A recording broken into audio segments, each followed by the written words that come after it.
नमस्कार दोस्तों, मैं सौरभ कुमार गोयल एक बार फिर से स्वागत करता हूं आपका सौरभ केमिस्ट्री पॉइंट के अंदर।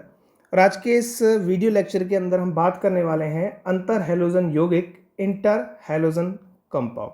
देखिए क्या होते हैं inter halogen compound. Inter halogen compound की यदि बात की जाए तो जब दो भिन्न भिन्न हैलोजन परस्पर संयुक्त होकर सहसंयोजक यौगिक बनाते हैं तो ऐसे यौगिकों को हम क्या कह देते हैं? अंतर हैलोजन यौगिक कह देते हैं, इंटर हैलोजन कंपाउंड कह देते हैं।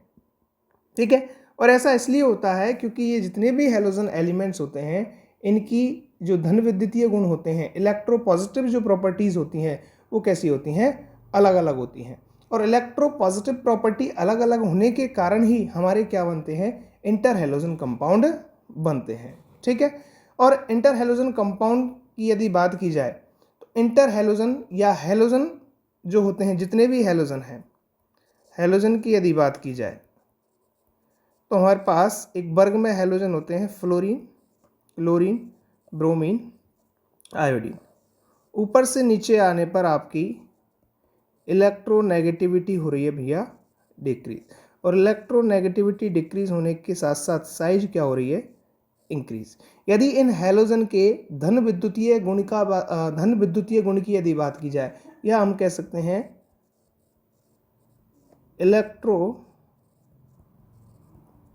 पॉजिटिव प्रॉपर्टी, यदि इनकी इलेक्ट्रो पॉजिटिव प्रॉपर्टी की बात की जाए तो सबसे ज़्यादा इलेक्ट्रो पॉजिटिव प्रॉपर्टी कौन रखता है? आयोडीन। उससे कम ब्रोमीन, उससे कम क्लोरीन, और सबसे कम रखता है क्या भैया? फ्लोरीन। ठीक है, अब देखिए ये जितने भी इंटर हैलोजन कंपाउंड हैं इनको हम जनरली रिप्रेजेंट करते हैं ABX की फॉर्म में। ABX की फॉर्म में रिप्रेजेंट करते हैं, जहाँ ए जो है ये क्या है आपका? मोर इलेक्ट्रो पॉजिटिव, मोर इलेक्ट्रो पॉजिटिव। अब ये मोर इलेक्ट्रो पॉजिटिव है, दैट मीन्स इसकी साइज क्या होगी? ज़्यादा होगी। साइज क्या होगी? ज़्यादा होगी, दैट मीन्स साइज इंक्रीज। और बी की यदि बात की जाए तो ये कैसा होता है आपका? मोर इलेक्ट्रोनेगेटिव कह सकते हैं, या इसको लेस इलेक्ट्रो पॉजिटिव कह सकते हैं। तो हम बी को कह सकते हैं भैया more electronegative, more electronegative. B कैसा होता है? More electronegative. तो एक इलेक्ट्रोपॉजिटिव और एक इलेक्ट्रोनेगेटिव हैलोजेंस के बीच जो कंपाउंड होते हैं या जो बॉन्ड फॉर्मेशन होता है, और बॉन्ड फॉर्मेशन के दौरान जो कंपाउंड बनते हैं उन्हीं को हम क्या कह देते हैं? Inter halogen compound. ठीक है, यहाँ ये जो x है ये x बराबर आपका 1 हो सकता है, ये 3 हो सकता है, 7 हो सकता है, और 5 हो सकता है। 1 3 5 7। ठीक है, इसी आधार पर हम हैलोजन को 4 टाइप्स में क्या कर देते हैं? डिवाइड कर देते हैं। ठीक है, एक्स के आधार पर हैलोजन को 4 प्रकार में डिवाइड कर सकते हैं। ये इंटर हैलोजन कंपाउंड जो है 4 प्रकार के हो सकते हैं, जिसमें मैं बात कर सकता हूँ। फर्स्ट हो सकता है AB टाइप, सेकंड हो सकता है AB3 टाइप, थर्ड हो सकता है AB5 टाइप, और फोर्थ हो सकता है आपका AB7 टाइप का। यदि बात की जाए AB5 टाइप की तो एग्जाम्पल हम इसका ले सकते हैं ICl। यदि बात की जाए AB3 टाइप की तो एग्जाम्पल हम ले सकते हैं ICl3। यदि बात की जाए AB5 की तो हम एग्जाम्पल ले सकते हैं BrF5। और यदि बात की जाए AB7 की तो हम एग्जाम्पल ले सकते हैं IF7। ठीक है, इन चारों टाइप के कंपाउंड्स की या इंटर हैलोजन कंपाउंड्स की हम बात करेंगे डिटेल में। उससे पहले हम बात कर लेते हैं कि इन इंटर हैलोजन कंपाउंड का नॉमेनक्लेचर किस तरह से हम कर सकते हैं। इन इंटर हैलोजन कंपाउंड का नॉमेनक्लेचर जो है हम किस तरह से कर सकते हैं। देखिए, इंटर हैलोजन कंपाउंड के नॉमेनक्लेचर की यदि बात की जाए तो इनका जो नॉमेनक्लेचर है वो हाइड्रोजन हैलाइड के रूप में किया जाता है। इस फॉर्म में किया जाता है भैया, हैलोजन हैलाइड के रूप में किया जाता है। इनका नॉमेनक्लेचर किया जाता है भैया हैलोजन हैलाइड की फॉर्म में। ठीक है, अब जैसे मेरे पास है ICl। ठीक है, तो यहाँ जो इलेक्ट्रोपॉजिटिव होगा उसको तो हम किस फॉर्म में लिखेंगे? हैलोजन की फॉर्म में। किस फॉर्म में लिखेंगे? हैलोजन की फॉर्म में। और जो मोर इलेक्ट्रोनेगेटिव होगा उसको किस फॉर्म में लिखेंगे? उसको हम लिखेंगे भैया हैलाइड की फॉर्म में। ठीक है। अब हमारे पास है ICl। ICl मतलब हैलोजन की फॉर्म में लिखना है, iodine is more electropositive, that means ये आपका हो जाएगा आयोडीन, ये हमारा क्या हो जाएगा आयोडीन। अब देखिए क्लोरीन, क्लोरीन को हम क्या लिखेंगे, क्लोराइड यानी हैलाइड की फॉर्म में। क्लोरीन कितने हैं, एक, तो हम इसको लिख देंगे iodine mono chloride, iodine mono chloride, ये इसका क्या हो गया भैया नोमेनक्लेचर, नामकरण। इसी तरह बात करें ICl3 की, तो ICl3 के अंदर देखें आयोडीन कैसा है, मोर इलेक्ट्रोपॉजिटिव, इसलिए इसको मैंने क्या लिख दिया आयोडीन। क्लोरीन कितने हैं, तीन, और क्लोरीन इलेक्ट्रोनेगेटिव है, इसलिए इसको क्या लिखेंगे हैलाइड, दैट मीन्स क्लोराइड। तो आपका नाम हो जाएगा iodine try chloride, iodine try chloride. इसी तरह बात करते हैं BrF5, हम बात करते हैं किसकी, BrF5। तो देखिए BrF5 का नाम क्या होगा, Br में Br जो है वो कैसा है आपका मोर इलेक्ट्रोपॉजिटिव, और F5 की यदि बात करें तो F5 कैसा है आपका, F5 कैसा है, या हम बात करें क्लोरीन है यहाँ BrF5, BrF5 में यदि बात करें तो ब्रोमीन कैसा है आपका मोर इलेक्ट्रोपॉजिटिव, और F कैसा है आपका मोर इलेक्ट्रोनेगेटिव। तो Br को तो हम लिख सकते हैं जर्नली ब्रोमीन, इसको तो हम लिख सकते हैं जर्नली ब्रोमीन, और फ्लोराइड को क्या लिखेंगे हम हैलाइड की फॉर्म में, या F को किस फॉर्म में लिखेंगे फ्लोराइड की फॉर्म में। कितने हैं, 5, इसका मतलब ये आपका हो जाएगा पेंटा फ्लोराइड, ये हमारा क्या हो जाएगा पेंटा फ्लोराइड, ब्रोमीन पेंटा फ्लोराइड। ठीक है। नेक्स्ट एग्जांपल है हमारा IF7, IF5 नहीं है, ये है आपका IF7, AB7 टाइप का मॉलिक्यूल है IF7। बात करते हैं IF7 का नोमेनक्लेचर किस तरह होगा, IF7। अब देखिए IF7 मतलब कि आयोडीन, आयोडीन, और फ्लोराइड कितने हैं हमारे 7, इसका मतलब इसको क्या लिख देंगे हम हेप्टा, और फ्लोरीन को क्या लिखेंगे फ्लोराइड, ठीक है। इसका नाम हो गया हमारा आयोडीन हेप्टा फ्लोराइड। ये बात हो गई है क्या जनरल इंट्रोडक्शन किसकी, इंटर हैलोजन कंपाउंड्स की। अब सबसे पहला इंटर हैलोजन कंपाउंड हम ले रहे हैं क्या ICl, सबसे पहला इंटर हैलोजन कंपाउंड में ले रहा हूं क्या ICl, ठीक है। ICl की यदि बात की जाए भैया तो ICl जो है इसको हम कह सकते हैं आयोडीन मोनोक्लोराइड, और इस आयोडीन मोनोक्लोराइड का फॉर्मेशन हम कर सकते हैं यदि आयोडीन के ऊपर क्लोरीन गैस को क्या करवाया जाए, पास करवाया जाए, तो यहाँ से हमें मिलता है क्या 2ICl। ये जो 2ICl है ये एक इंटर हैलोजन कंपाउंड है, और ये इंटर हैलोजन कंपाउंड जो है ये एक गहरे लाल रंग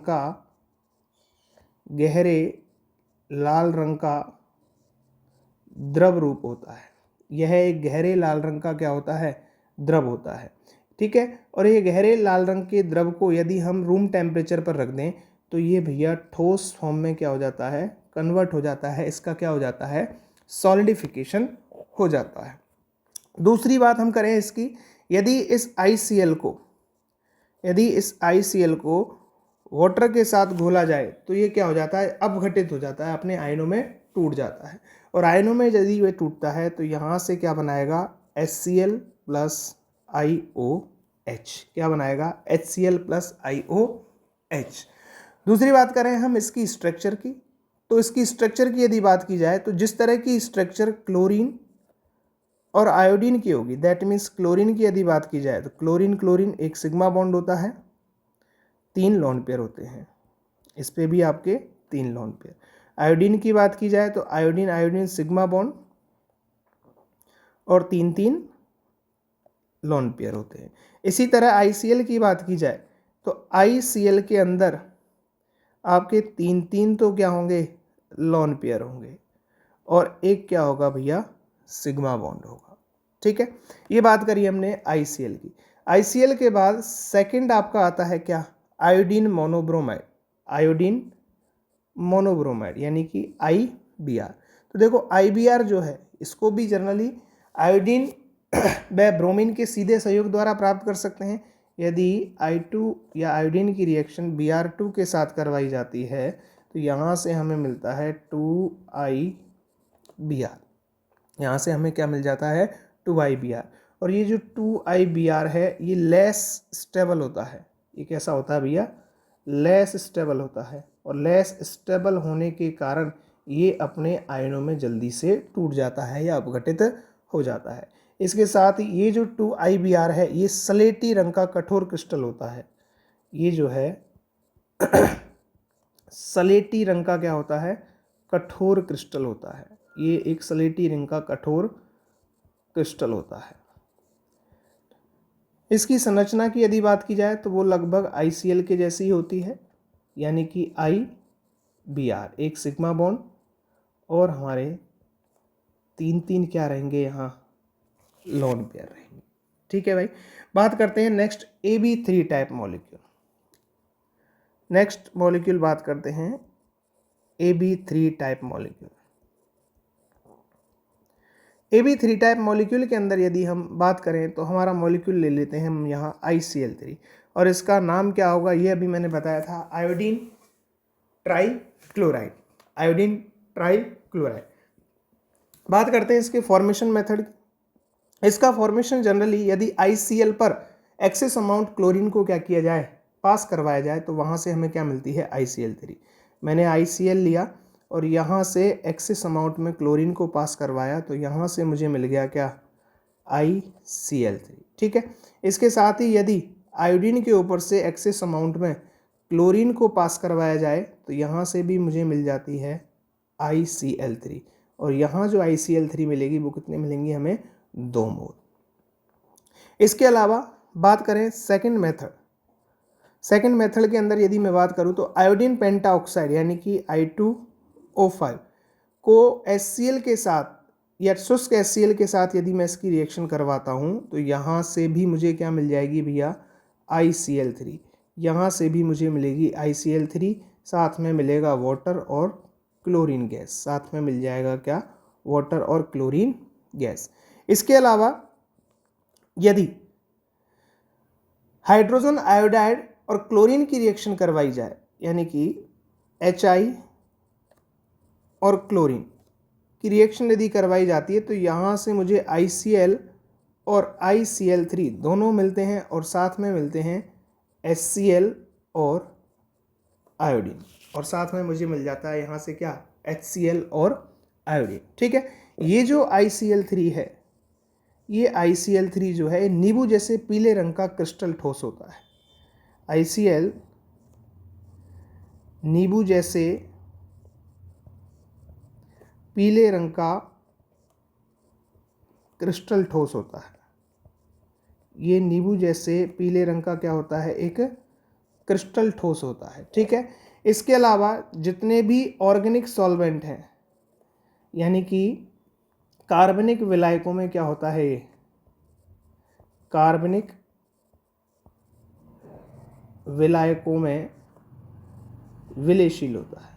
ये कार्बनिक विलायकों में क्या होता है, विलेयशील होता है। अब कार्बनिक विलायक जैसे हमने ले लिया द्रव अमोनिया, द्रव अमोनिया ले लिया, द्रव सल्फर डाइऑक्साइड ले लिया, ये सभी क्या हैं, कार्बनिक विलायक हैं। ठीक है, इसके अलावा ये जो ICl3 है ये धात्विक क्लोराइड फॉर एग्जांपल MCl के साथ योगात्मक रिएक्शन देता है। ये आपका क्या है, धात्विक क्लोराइड।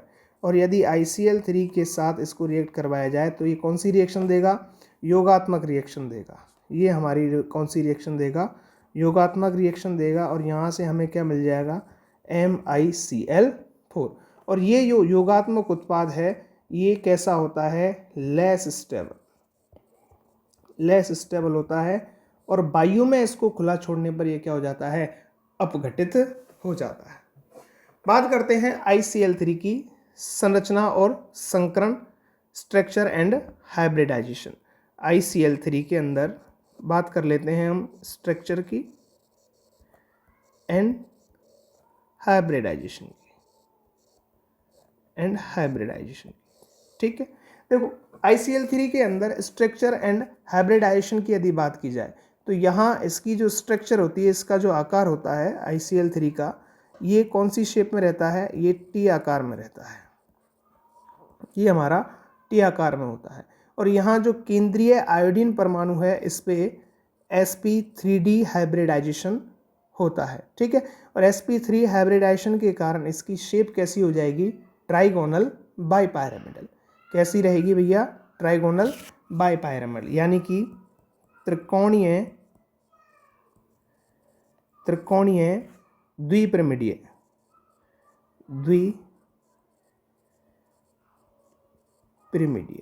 इसकी स्ट्रक्चर कैसी रहेगी, त्रिकोणीय द्विपिरामिडीय, ठीक है। देखिए बात करते हैं किस तरह से।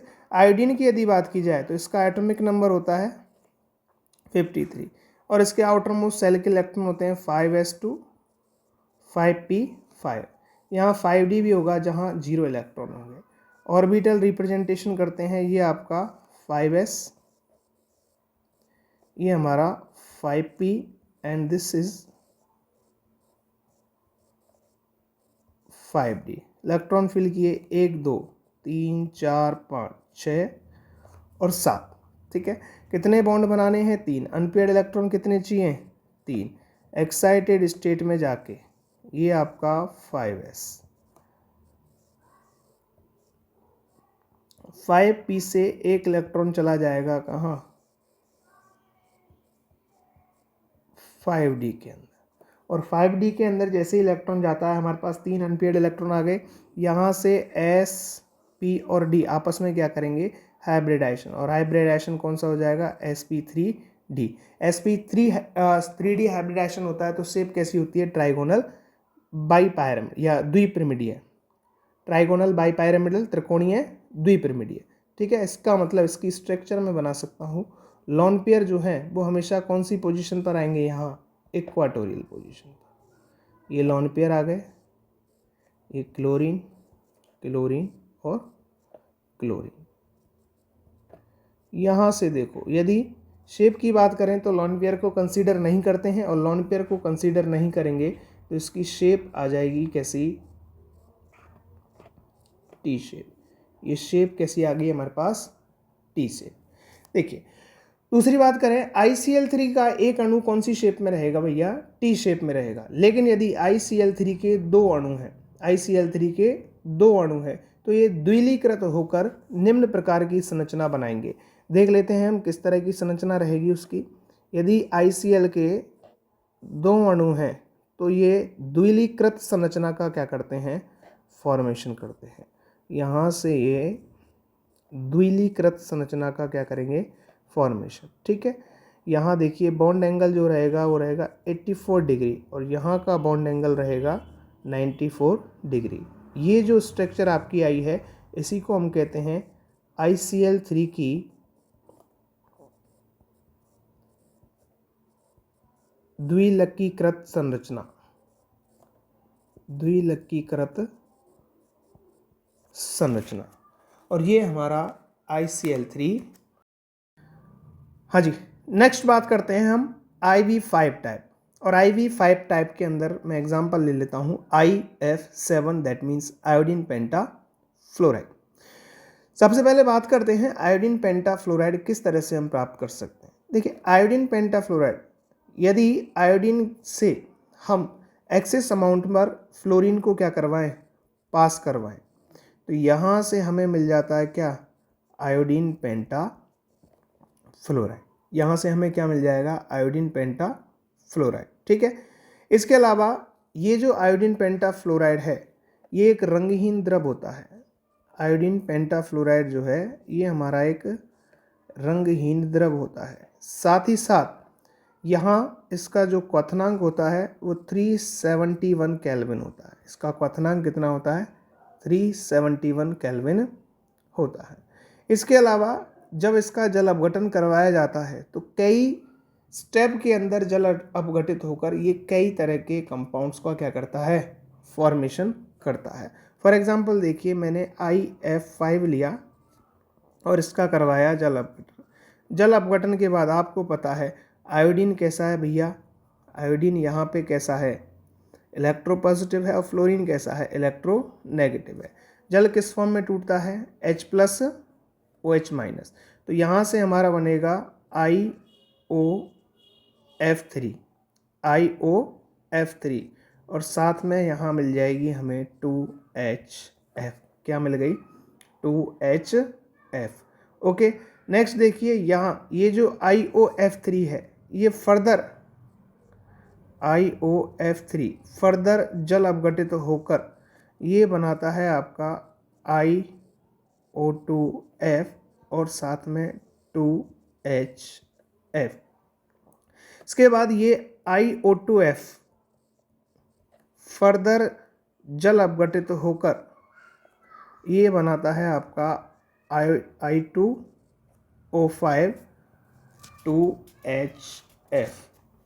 यहाँ हम इसको बैलेंस करें तो ये आपका आ जाएगा यहाँ 2, और यहाँ क्या बन रहा है आपका I2O5। I2O5 को हम क्या कहते हैं, आयोडीन पेंटाऑक्साइड, आयोडीन पेंटाऑक्साइड। और इस आयोडीन पेंटाऑक्साइड से हम क्या बना सकते हैं, इस आयोडीन पेंटाऑक्साइड से हम बना सकते हैं आयोडीन ट्राइक्लोराइड। देखिए आयोडीन पेंटाऑक्साइड की रिएक्शन मैंने बताई थी कि भैया जब आयोडीन पेंटाऑक्साइड को रिएक्ट करवाया जाता है किसके साथ, शुष्क HCl के साथ, तो यहाँ से हमें क्या मिलती है, ICl3। क्या मिल जाती है यहाँ से, ICl3। तो ये तो बात हुई जर्नल किसके, आयोडीन पेंटाफ्लोराइड के फॉर्मेशन की और उसकी जर्नल फिजिकल प्रॉपर्टीज़ की। अब बात करते हैं इसकी संरचना, बात कर लेते हैं इसकी संरचना की। यदि संरचना की बात की जाए तो देखिए ये जो है एक स्क्वायर पैरामिडल शेप रखता है। कैसी रखता है, स्क्वायर पैरामिडल शेप रखता है। और इसका केंद्रीय परमाणु जो होता है वो होता है sp3d2 हाइब्रिडाइज्ड। कौन सा होता है, sp3d2 हाइब्रिडाइज्ड। क्योंकि देखो अगर बात करें हम यहाँ आयोडीन की, तो आयोडीन का एटॉमिक नंबर 53, इसका मतलब 5s2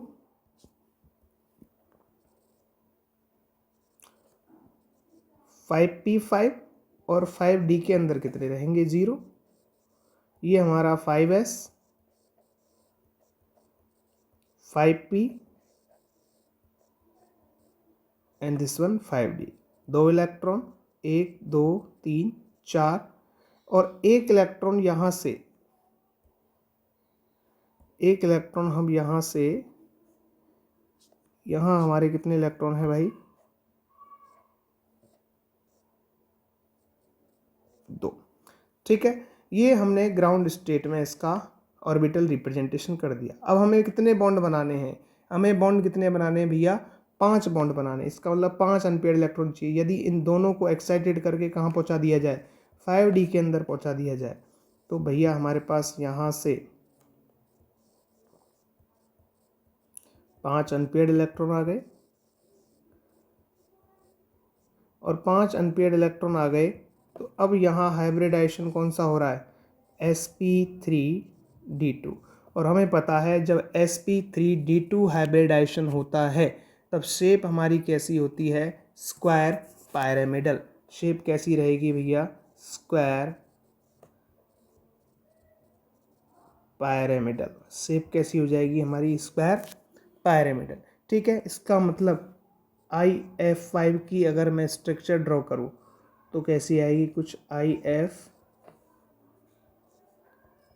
F F F, और यहाँ आपके क्या है, ये लॉन पेयर, यहाँ क्या है हमारे लॉन पेयर। ठीक है, ये बात हो गई हमारे किसकी, IF5 की। अब बात कर लेते हैं IF7 की। IF7 की, IF7 की यदि बात करें तो IF7 के अंदर हम इसको जनरली बना सकते हैं किससे, IF5 को रिफ्लेक्स करके। यदि IF5 को क्या किया जाए, रिफ्लेक्स किया जाए, हीट किया जाए, तो यहाँ से हमें क्या मिल जाएगा, IF7। यहाँ से हमें मिल जाएगा IF7 और बाहर निकल जाएगी क्या, आयोडीन। ठीक है, यहाँ ये जो IF7 है ये भी क्या है, एक रंगहीन द्रव है, रंगहीन द्रव है। और रंगहीन द्रव के साथ साथ इसका जो क्वथनांक होता है वो कितना होता है, 329 केल्विन होता है। ठीक है, 329 केल्विन होता है। ये जो IF7 है ये अत्यधिक रिएक्टिव होता है, ये जो है आपका मोर रिएक्टिव होता है। ठीक है, और अभिक्रिया में 2 फ्लोरीन यहाँ से आसानी से निकाल दिए जाते हैं, किससे, IF7 से, और ये आसानी से कन्वर्ट हो जाता है किसमें, IF5 में। ठीक है, यदि इसकी स्ट्रक्चर की बात की जाए तो IF7 जो होता है ये हमारा sp3d3 हाइब्रिडाइज्ड होता है। और कैसे फाइंड किया हमने हाइब्रिडाइजेशन, ये आप ऊपर देख सकते हो, जैसे हमने IF5 IF3 के अंदर फाइंड किया था, इसी तरह हम फाइंड कर सकते हैं IF5 IF7 के अंदर भी। तो यहाँ हमारा हाइब्रिडाइजेशन क्या रहेगा, sp3d3, और sp3d3 हाइब्रिडाइजेशन है तो यहाँ स्ट्रक्चर कैसी हो जाएगी भैया, यहाँ स्ट्रक्चर हो जाएगी पंचभुजीय द्विपिरिमिडीय। स्ट्रक्चर यहाँ हमारी कैसी हो जाएगी, पंचभुजीय द्विपिरिमिडीय। ठीक है, और देखिए यहाँ हम IF7 की स्ट्रक्चर को ड्रॉ कर लेते हैं। ये हमारा आयोडीन है, आयोडीन के साथ फ्लोरीन, फ्लोरीन, फ्लोरीन, ये फ्लोरीन, फ्लोरीन और ये फ्लोरीन। इसका मतलब इसकी स्ट्रक्चर कुछ रहेगी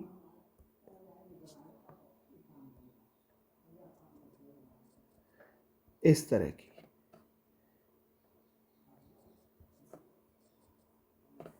इसकी स्ट्रक्चर कुछ रहेगी इस तरह की,